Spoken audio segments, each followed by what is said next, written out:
Bonjour à tous les amis, Zach Mwekassa, fondateur de Mwekassas. Merci d'être là, merci, c'est très gentil. Merci de nous attendre très tard, le soir, la nuit.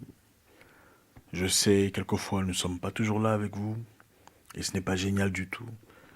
Nous sommes sincèrement désolés. Vous savez, quand il y a toute une équipe de personnes où chacun travaille sur un secteur bien spécifique, ce n'est pas toujours facile de tout synchroniser à temps et comme il se doit.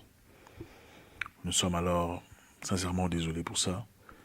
Nous essayons chaque jour de faire mieux, de toujours vous apporter les éléments nécessaires à temps et comme il se doit et comme vous le méritez.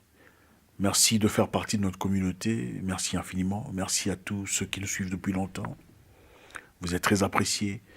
Merci à tous les nouveaux. Merci. Votre première fois avec nous, enchanté. J'espère qu'à la fin de cette vidéo, vous n'en sortirez pas bredouille. Vous savez, nous avons longtemps entendu des gens dire que la seule façon d'unir les Africains pour une cause, c'était pour la musique, donc la danse, ou pour la comédie. De manière très mon cœur, on disait qu'on ne peut unir les Africains que dans la comédie ou dans la danse. Mais je pense qu'on s'est trompé. Nous sommes des peuples forts, nous sommes des peuples aptes, intelligents, capables de nous unir, positivité, dans l'étude, dans le développement, et surtout quand il faut prendre notre propre direction. Nous sommes une nouvelle génération, une génération très apte, très habile. Il y a un rapport effrayant entre le Sénégal, le Mali et le Liban. Vous savez de quoi il s'agit? Il y a un rapport très effrayant. Ça commence à faire peur. Aujourd'hui, on va parler de ça. Mais pour comprendre, on va devoir aller dans une profondeur de réflexion. Je pense que c'est important qu'on réfléchisse ensemble. Je veux qu'on s'entraide pour comprendre un peu ce qui se passe. Je pourrais me tromper. Nous sommes humains. Mais on va réfléchir ensemble pour comprendre. Sénégal, Mali, Liban. Quel rapport? On y va.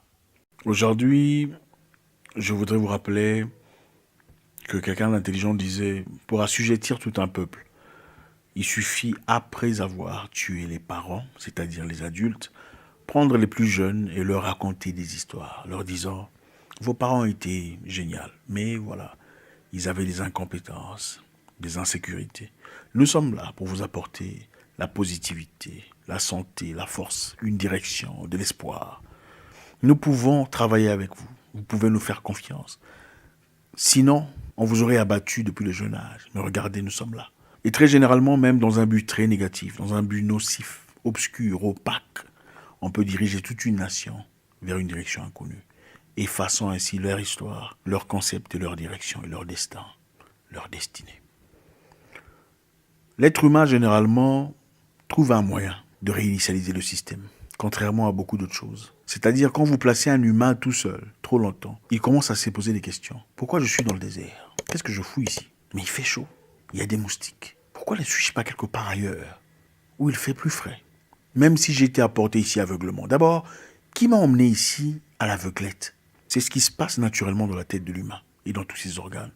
Voilà pourquoi vous verrez quand un homme se blesse, très souvent même sans avoir appliqué quoi que ce soit comme médecine ou comme traitement, il guérit si la plaie n'est pas infectée. Le Créateur a donc placé quelque chose de très important, de fort dans l'être humain. Une chose qu'on néglige très souvent. Pourquoi? On se demande.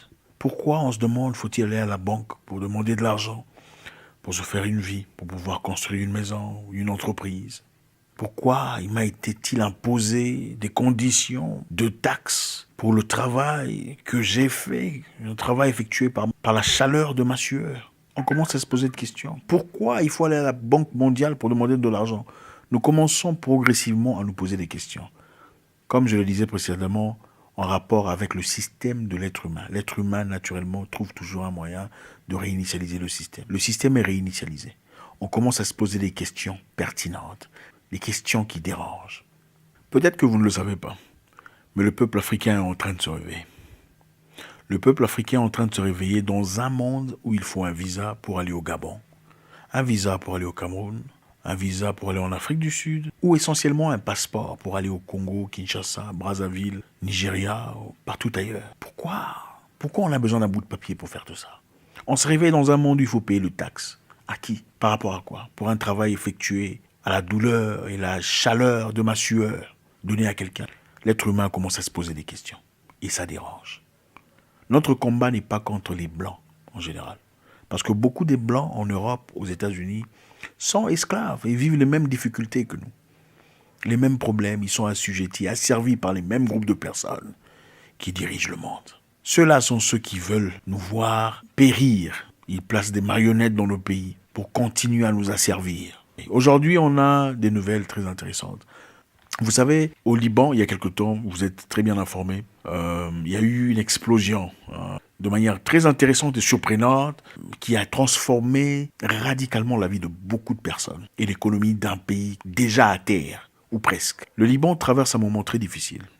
J'ai fait une vidéo là-dessus parlant des Éthiopiennes qui sont coincées là-bas, incapables de rentrer. D'après les informations qu'on a reçues, l'explosion au Liban a été causée par la présence de la nitrate d'ammonium. La nitrate d'ammonium est un élément chimique très explosif qui a détruit les bâtiments, une réaction presque atomique qui a causé des dégâts incroyables que vous avez certainement remarqué à la télévision.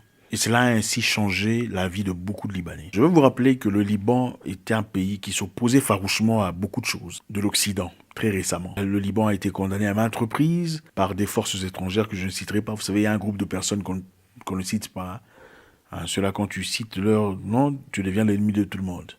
Je pense que vous êtes assez pour comprendre. Et d'après eux, le Liban garde un groupe de personnes, un groupe des rebelles ou de forces obscures qui représentent un danger éminent pour eux. Et comme le gouvernement libanais ne voulait pas coopérer avec l'Ouest en ce qui concerne le délogement de ces personnes ou de ce groupe de personnes nocifs à leur égard, bizarrement, le Liban a connu des difficultés économiques et ensuite une explosion venue de nulle part, qu'on a prétendant que c'était causé par la nitrate d'ammonium. Nous avons entendu certaines personnes dire que le Liban a été attaqué malicieusement par des forces étrangères pour déstabiliser la situation sociale et enfin, vous savez, offrir de l'aide, vous savez comment ça se passe. Le pyromane qui allume le feu et puis vient dire « Ok, je veux vous aider à rétablir l'ordre ».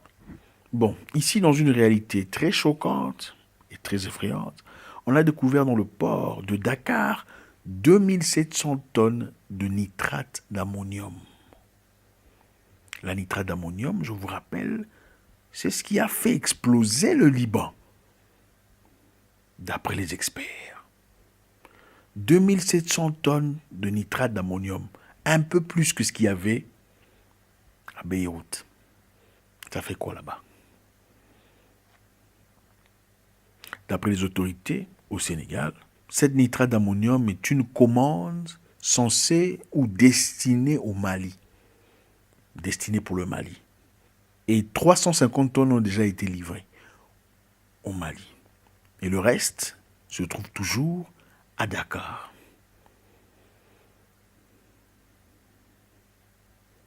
Le ministre de l'Environnement n'a pas encore approuvé le transfert total de cette nitrate d'ammonium. Vous savez, mes frères, le Mali traverse un moment difficile aussi, avec tout ce qui s'est passé, la résistance, le combat, le peuple a finalement décidé de se prendre en charge, et ça ne plaît pas à tout le monde. Ceux-là que vous connaissez ne sont pas heureux de voir ce qui se passe. Maintenant, il y a 2700 tonnes de nitrate d'ammonium destinées pour le Mali. Et le chef de port dit qu'il ne sait pas qui est le propriétaire. Ils ne savent pas qui est le propriétaire de cette nitrate d'ammonium. On ne sait pas qui est le propriétaire. Attendez, s'il vous plaît. Nous traversons quand même un moment très difficile dans la vie. Ça n'arrive pas tout le temps. Où tout le monde est bloqué, coincé. 2700 tonnes de je ne sais quoi arrivent chez vous, à destination d'un autre endroit. Vous ne savez pas à qui ça appartient. 2700 tonnes de nitrate d'ammonium qui pourrait exploser n'importe quoi, n'importe quand, dans n'importe quelle condition. Vous ne savez pas à qui il appartient, mais vous savez que c'est destiné pour le Mali. Je pense qu'il faut se poser des bonnes questions.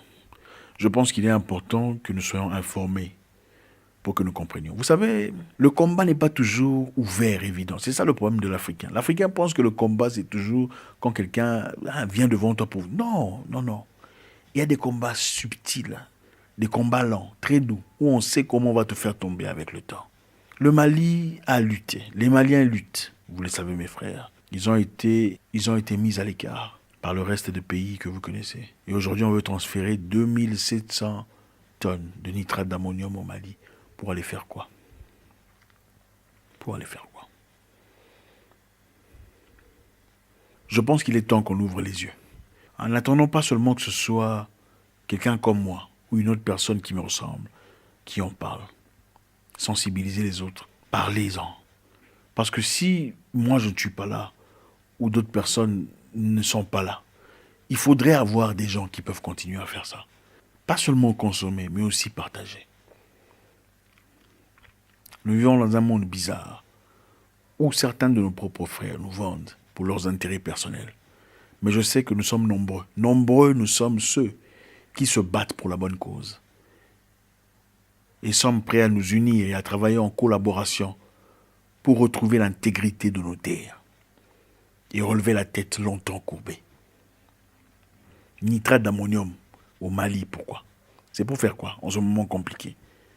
Parqué dans un truc là, quelque part au Sénégal, à Dakar, pourquoi? Et les gens ne savent pas à qui ça appartient. Dans quel sens?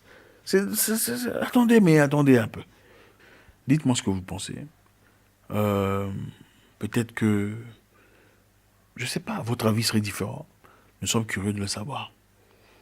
Merci infiniment. J'espère vous parler encore très bientôt dans une nouvelle vidéo. Au revoir.